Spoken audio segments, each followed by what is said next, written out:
할아버지 고양춘씨 목사, 아버지 고양용주 목사, 작은아버지 양치호 목사를 따라 3대째 목회를 이어가는 양진우 목사입니다. 화면 아래 구독하기 눌러주시면 대단히 감사하겠습니다.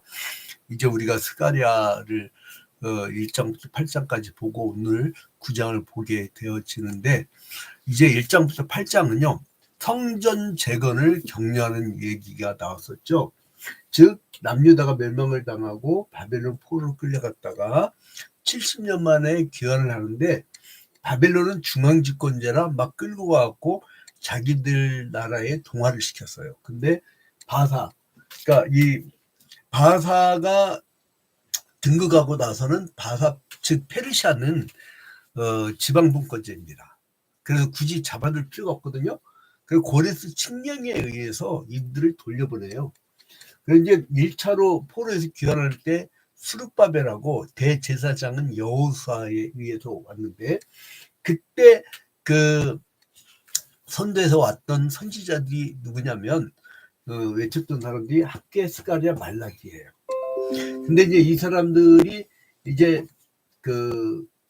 이들이 주도로 올 때 1장부터 8장까지는 성전 재건에 대해서, 그리고 또 9장부터 14장까지는 앞으로 다가올 미래의 하나님 나라에 대해서 이야기를 합니다. 그러니까 9장부터 14장까지 후반부는요 이 당시 스가랴 당시로부터 멀리 떨어진 이후의 사건들을 다루고 있습니다. 그러니까 이 이스라엘 백성이 메대와 바사의 통치 아래 있었지만, 나중에 이 이후에 헬라, 알렉산더 대왕에서 세계를 정복할 때 헬라까지 내다보는 거예요. 굉장히 멀리까지 내다보는 것이죠. 그러니까 한 200년 정도 후죠. 그러니까 알렉산더 대왕이 세계 정복할 때 기원전 332년경이니까 이때가 약 한 514년 잡으면 약 한 200년 정도 후의 이야기. 거기다가 더 나아가가지고 이때로부터 500년 후에 예수 그리스도께서 탄생하실 것이라고 하는 메시아의 나라, 거기까지 내다보는 것입니다. 자, 그래서 이제 9장으로 넘어오면서요, 9장 1절부터 8절은요, 그러니까 9장이 전반부는 이방 나라를 내가 쳐버릴 거다 이거예요. 이방 나라들을 니들 여기 유브라데 강 옆에 있는 하맛, 그리고 여기에 그러니까 오늘 스가랴 9장 스가랴 9장을 보면요, 자 9장 1절부터 보면요, 여호와의 말씀이 하드락 땅에 내리며 다메섹에 머물리니 사람들과 이스라엘 모든 지파의 눈이 여호와를 우러러 보이니라. 자, 그래서 이제 이 다메섹은 이쪽에 있는 것이죠. 그리고 또 2절에 그 접경한 하맛에도 임하겠고, 하맛은 유브라데강 옆에 아주 비호감 땅이에요. 그리고 두루와 시돈, 마치 부산처럼 항구죠. 두루와 시돈, 요 정도 있어요. 두루와 시돈. 거기에도 이 말이니, 그리고 또 하나는 이제 3절에 두로, 그 다음에 5절에 아스글론, 그리고 에그론. 그러니까 아스글론이 아파할 것이라고 했죠. 가사도 심히 아파할 것이라고 했죠. 에그론은 수치가 되고, 그리고 가사는 임금이 끊어진다고 했죠. 아스글론에는 주민이 없을 것이라고. 다 지금 방금 여기서 5절이 나오는 지역들 어디냐면 블레셋 땅이에요. 블레셋 땅. 요 밑에 블레셋 땅. 근데 그것이 다 멸망당한다 이거예요. 그러니까 아무리 지들이 자랑하더라도 나는 강대국이야. 야 이놈들아, 내가 관세 25% 먹이는데 니들 꼼짝 마. 니들 돈 내놔. 이렇게 강짓하고 별짓 다 해도 그 왕국 얼마 못 가요. 바벨론 봐봐요. 100년도 못 가는 거. 90년 만에 무너졌어요. 이 전 세계를 제패했던 이 어마어마한 바벨론이. 그리고 아수르도 망하고, 바벨론도 망하고, 페르시아도 망하고, 헬라도 망하고, 로마도 망하고. 그게 제국이에요. 여러분, 영원한 제국은 없습니다. 이 땅에는. 저 영원한 하나님 나라만이 영원한 것이지요. 자, 그래서 이제 메시아의 돌에 대해서 9장부터 11장까지 이제 말씀을 하게 되는데, 이제 먼저 적을 물리칠 것이라는 것을 이제 앞부분에서 1절부터 8절까지 해서 말씀을 해줬지요. 그래서 하나님의 영광을 드러나기 위해서 하나님은 이스라엘 적들을 물리치는 것부터 한다는 거예요. 그래서 이 시도와 두로, 그 다음에 블레셋의 도시인 아스글론, 가사, 에그론 이런 땅들을 이제 다 정리해버리고 나중에는 예수 그리스도께서 출임될 것이다. 그리고 이제 출임에 대해서는 9장 9절부터 11절까지 후반부에, 오늘 9장의 후반부에 이렇게 말씀이 나오는데요. 자, 그래서 이제 이 경고가 담긴 그런 말씀들이 나오게 됩니다. 여러분, 그리고 이제 그 주변국들, 이 주변국들을 아무리 지들이 힘세고 강하고 어쩌고 해도 다 멸망시켜 버릴 거라는 거예요. 하나님은 작정하시면 끝납니다. 그러니까 우리가 할 일이 없어, 어떻게 보면. 그러니까 여러분, 원수를 여러분들이 갚는 게 아닙니다. 우리는 원수를 사랑하는 것밖에 할 일이 없어요. 그러면 원수에 대해서 누가 하느냐? 하나님이 알아서 하시는 거예요. 그래서 우리 그리스도인들은요, 비폭력 무장이 우리의 특기입니다. 우리의 특징이고. 자, 그래서 하나님께서는 이스라엘 원수 이방국에 대한 심판을 예고하면서, 그러면서 동시에 이방인들도 그 구원에 동참하게 될 거다. 아주 파라독스한 말씀이죠. 그러니까 메시아가 이 땅에 오면은 오히려 저 이방인들도 구원의 반열에 속하게 될 것이다. 그 이유는 뭐냐면요, 구약 시대 때는 혈통적 이스라엘로 이어져 오지만 신약 시대는 예수 그리스도로 말미암아 이제 영적 이스라엘 시대로 접어들게 되어진다는 겁니다. 자, 그래서 이제 불에 삼켜질 바다 권세들에서 얘기하고 교만한 블레셋이 심판을 받게 된다는 것을 보여주고 그 사람들이 무서워 떤다고 하죠. 그래서 이제 이 나중에는 이 구원자 메시아가 어떻게 하느냐? 왕으로 신다는 거예요. 왕으로. 시온의 딸에게 기뻐하라고 하죠. 그러니까 두려워 떨던 사람들한테 스가랴 9장 9절에 시온의 딸아 크게 기뻐할지어다. 크게 기뻐하라. 그 이유는 뭐냐면 이스라엘의 왕이신 하나님이 그들에게 임하실 거란 거예요. 그리고 그들의 하나님이 될 거란 거예요. 우리가 힘들고 지치고 어렵고 핍박받고 곤란에 겪잖아요. 근데 그럴지라도 하나님이 우리의 왕이 되시기 때문에 우리를 지켜봐 주시고 우리를 인도해 주신다는 거예요. 걱정하지 마세요. 걱정하지 마세요. 그러니까 아무리 힘이 강하고 압박을 가하는 제국이라 할지라도 그 제국 주인은 결국 무너지게 된다는 거예요.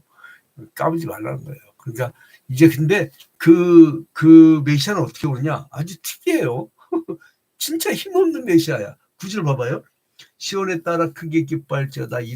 예루살렘에 따라 즐거이 부를지어다. 보라, 네 왕이 내게 임하나니 그는 공의로우시며 구원을 베푸시며 겸손하여서 나귀를 타시나니 나귀의 작은 것 곧 나귀 새끼니라. 나귀도 어떤 거라고요? 나귀 새끼.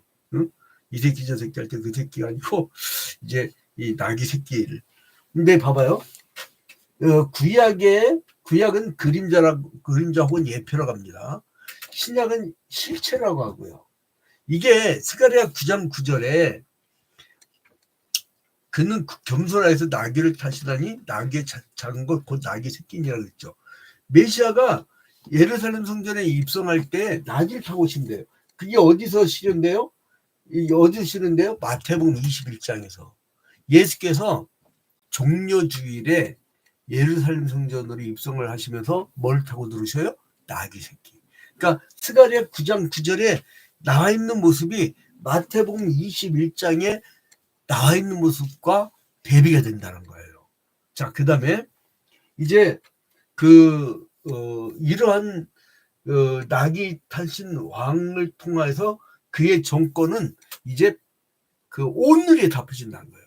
구약 시대 때는 혈통적 이스라엘이라고 했죠. 그래서 자기들 선민의식이 있었다고. 근데 신약시대 때는 온누리에. 그러니까 9장 10절 봐봐요. 9장 10절 내가 에브라임의 병거와 예루살렘의 말을 끊겠고 전쟁하는 활도 끊으리니 그가 이방 사람에게 화평을 전할 것이요 그의 통치는 바다에서 바다까지 이르고 유브라다 강에서 땅끝까지 이르리라. 자, 이제 하나님께서 그 통치를 온누리에 응? 이게 그 스가랴 9장 10절에 온누리에까지 이 메시아가 영향을 미칠 것이라는 것은 사도행전 1장 8절에서 실현이 되죠. 오직 성령이 너에게 임하시면 너희가 권능을 받고 예루살렘과 온 유대와 사마리아와 땅끝까지 이르러 내 증인이 되리라 하시니라. 자, 그래서 여기서 사도행전 1장 8절에서 온누리에 퍼질 것이라는 것을 말씀하시죠. 그 다음에 이제 9장 10절에 보니까 그가 이제 어떤 메시아로 오느냐 이방 사람에게 화평을 전할 것이요. 화평. 그 여러분 요한복음 14장 27절에 보면요. 요한복음 14장 27절에 보면 자 14장 27절 여기 보면 평안을 너에게 끼치노니 곧 나의 평안을 너에게 주노라. 내가 너에게 주는 것은 세상이 주는 것과 같이 아니하니라. 너희는 마음에 근심하지도 말고 두려워하지도 말라. 자, 평안을 너에게 주노라. 그러니까 이 스가랴 9장 10절에 이방 사람이 화평을 전한다는 것을 예수께서는 이제 요한복음 14장에서는 너에게 평안을 줄 것이라고 하는. 그러니까 화평을 전할 메시아. 그것을 예언을 하지요. 그 다음에 이제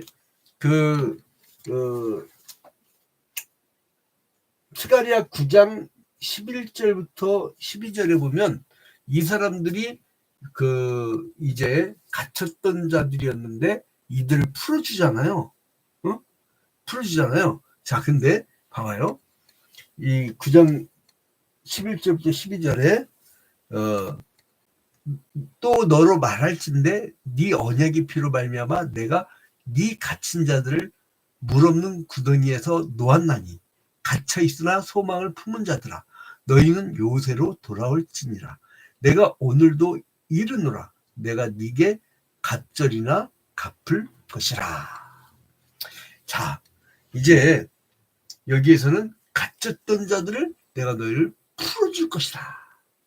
그러니까 이것은 어디서 나타나냐면 신약시대 로마서 8장 2절에 8장 2절 보면 이는 그리스도 예수 안에 있는 성령의 법이 죄와 사망의 법에서 너를 해방하였음이라. 그래서 여러분 이 스가랴서는요 신약의 실체를 향해서 계속 내다보는 거예요.